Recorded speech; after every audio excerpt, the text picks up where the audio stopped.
नमस्कार, मैं क्षितिज अरोड़ा। लोकसभा चुनावों की तारीखों का ऐलान हो चुका है। आचार संहिता लागू कर दी गई है। चुनाव आयोग ने देश भर में 7 चरणों में मतदान कराने का फैसला लिया है।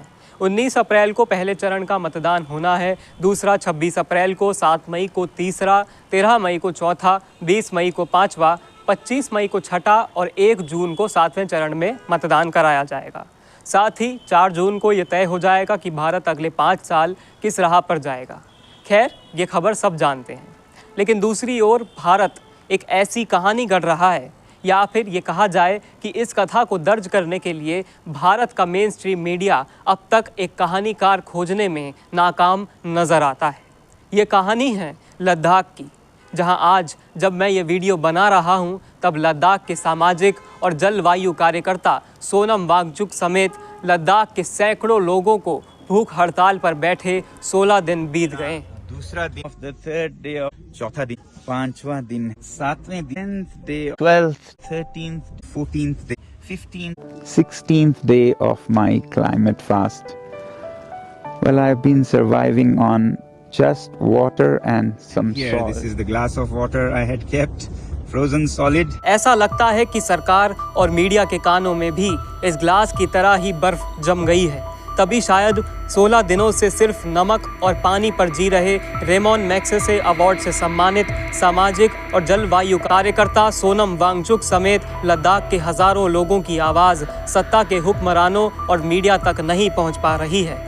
शरीर जमा देने वाली लद्दाख की इस ठंड में, जहां तापमान शून्य के काफ़ी नीचे रहता है, वहां बिना अन्न का एक दाना खाए सिर्फ नमक और पानी पीकर सोनम वांगचुक और लद्दाख के सैकड़ों लोग आमरण अनशन पर बैठे हैं। लद्दाख के लोगों का ये अनशन लद्दाख को पूर्ण राज्य का दर्जा दिलाने और साथ ही लद्दाख को संविधान की 6ठी अनुसूची में शामिल कराने के लिए है। सोनम वांगचुक की ये हड़ताल 6 मार्च से जारी है, 21 दिनों की है। वांगचुक कहते हैं कि महात्मा गांधी जी का सबसे लंबा अनशन भी 21 दिनों का ही था। Today, on the 6th of March, I will be sitting on fast unto death, which will happen in stages of 21 days each, extended as necessary. 21 days because this happens to be the longest fast that Mahatma Gandhi kept during the independence movement of India. And I want to follow the same peaceful path that Mahatma Gandhi followed, where we inflict pain on ourselves, where we don't inflict pain on anybody else. We don't take hostage anybody else. We take ourselves hostage, inflict pain on ourselves so that our governments and policy makers notice our pain and act in Ladakh के time. लोगों की लड़ाई पर्यावरण संरक्षण, अपने हिस्से के लोकतांत्रिक हितों और अपनी ज़मीन बचाने की है। ज़मीन उस उद्योग माफिया से जिसने उत्तराखंड, हिमाचल जैसे पहाड़ी इलाकों में विकास के नाम पर वहां के पर्यावरण को असीमित नुकसान पहुंचाया है, जिसके परिणाम उत्तराखंड के जोशीमठ और उत्तरकाशी की सुरंग जैसी जगहों पर देखने को मिल जाते हैं। लद्दाख बेहद ही खूबसूरत जगह है। वहाँ की झीलें बहुत सुंदर हैं और उनका पानी बेहद साफ है। ऐसे में ये खूबसूरत भूमि औद्योगिक घरानों की नज़र में आ चुकी है, लेकिन लद्दाख के लोग ये खेल समझ गए हैं। वहाँ के लोग ये नहीं चाहते कि उनके इलाकों का भी वही हाल हो जो हिमाचल और उत्तराखंड के पहाड़ी क्षेत्रों का हुआ। इसीलिए लोग चाहते हैं कि लद्दाख को संविधान की 6ठी अनुसूची में शामिल किया जाए। संविधान की 6ठी अनुसूची अनुसूचित जनजाति बहुल आबादी वाले राज्यों को कुछ खास प्रावधान देता है, जिससे वहाँ के लोगों को स्वायत्त जिला परिषद यानी ऑटोनॉमस डिस्ट्रिक्ट काउंसिल्स ADCs बनाने का अधिकार मिलता है, जिससे लोग अपनी ज़मीन, अपनी संस्कृति को बचाने के लिए कुछ कानून निचले स्तर पर बना सकते हैं। फिलहाल पूर्वोत्तर के 4 राज्य असम, मेघालय, त्रिपुरा और मिजोरम संविधान की 6ठी अनुसूची में शामिल हैं। इन राज्यों में स्वायत्त जिला परिषद सक्रिय हैं। राष्ट्रीय अनुसूचित जनजाति आयोग द्वारा गृह मंत्रालय को लिखे गए एक पत्र के अनुसार, जो PIB की वेबसाइट पर मौजूद है, लद्दाख के लेह में 66.8% लोग अनुसूचित जनजाति के हैं। साथ ही कई इलाकों में ये संख्या 90% से भी ज़्यादा है। वहीं लद्दाख के क्षेत्र में कुल जनजातीय जनसंख्या 97% से भी अधिक है। ऐसे में लद्दाख को कॉन्स्टिट्यूशन के 6ठे शेड्यूल में शामिल कराने की मांग तेज है। लद्दाख को संविधान की 6ठी अनुसूची में शामिल कराने के लिए यह आंदोलन सोनम वांगचुक की अगुवाई में नया नहीं है।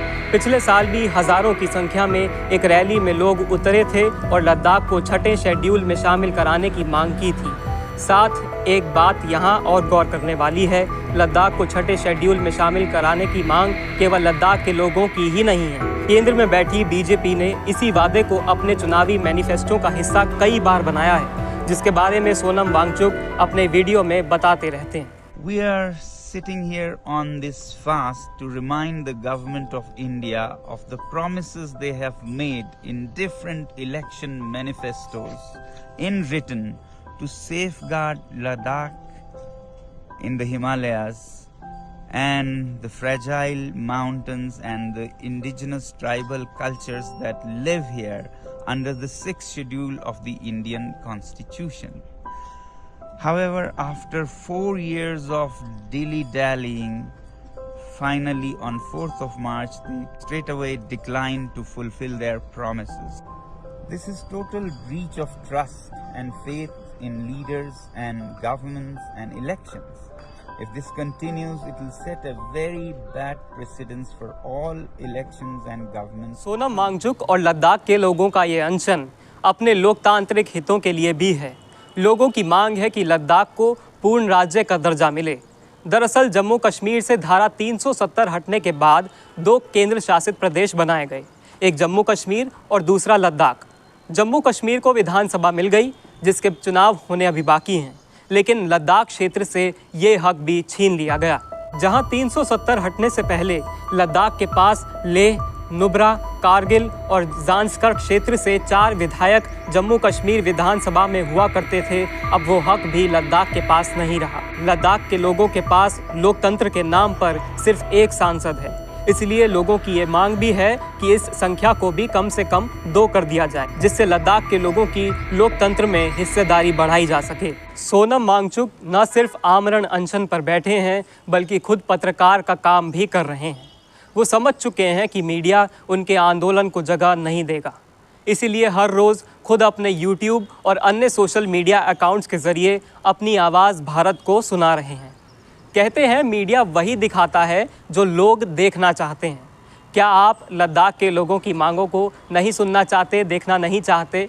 यह आरोप आप पर है, आप दर्शकों पर। सोनम वांगचुक 16 दिनों से भूख हड़ताल पर हैं। अब यह आपको तय करना है कि आप क्या देखना चाहते हैं। नमस्कार, मैं क्षितिज अरोड़ा।